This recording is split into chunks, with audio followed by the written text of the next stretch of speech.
Morimoto took a moment to compose himself before divulging something terrifying. Here at Capcom, we're no strangers to zombies. But this game takes it to another level. With a wry smile on his face, Morimoto took out his phone and showed it to us. And there it was, Resident Evil 7, in a form we never imagined. Capcom is thrilled to bring its third Resident Evil title to the iPhone 15 Pro and other Apple devices. The game has been optimized greater than ever before to ensure the best possible RE experience. As with Resident Evil Village and RE4, using a controller like the DualSense or a mobile controller that attaches directly to the phone allows for a surprisingly comfortable gameplay experience. That being said, when playing on a mobile device without a controller, we felt the standard virtual controller just didn't cut it. So the development team took it upon themselves to optimize the touch controls for Resident Evil 7 on iOS. One of the biggest challenges we faced was implementing the auto fire feature. You can enable this setting so that your weapon fires automatically when aiming at an enemy, making it much easier to play without the use of peripherals. The early Resident Evil games also had auto-aiming. Despite the differences in specs, Morimoto wasn't willing to compromise on usability. With Apple's help, he was able to take on new challenges that prioritized the immersive experience. The menu, options, and inventory are now all touchscreen compatible, allowing for a more intuitive experience. The first part of the game is free to play. Resident Evil 7 is guaranteed to be frightful fun.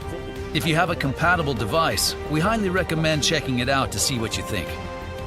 Since its release in 2017, Resident Evil 7 has sold 13 million copies. Now it's available in a new form on Apple devices.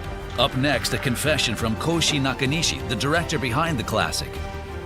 Resident Evil was, well, if I'm being honest, as a brand, we were off track. How did Capcom's two major zombie games, Dead Rising and Resident Evil 7, come to be made in the first place? We interviewed the directors of both titles to learn more about the games.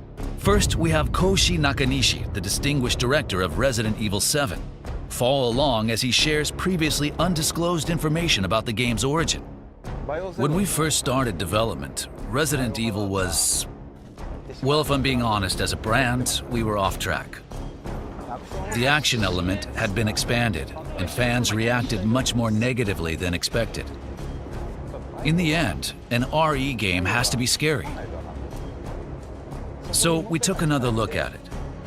And the general consensus from fans of the series was that a Resident Evil game is one that should scare the hell out of you. That was the starting point for Resident Evil 7. I played Resident Evil from the beginning, and those early games were terrifying. I was excited to try and make Resident Evil 7 into a game that would live up to the RE name. The fear-inducing Resident Evil that Nakanishi was after had a major impact upon its release. But the course that he chose was far from the path of least resistance.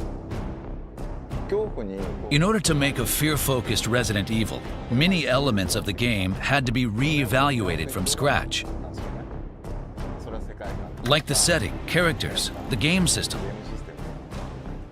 Anything that didn't induce fear had to change, and sometimes we threw the whole thing out.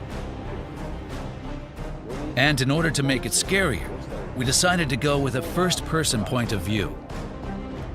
Up to that point, RE had been third-person perspective with the character on the screen.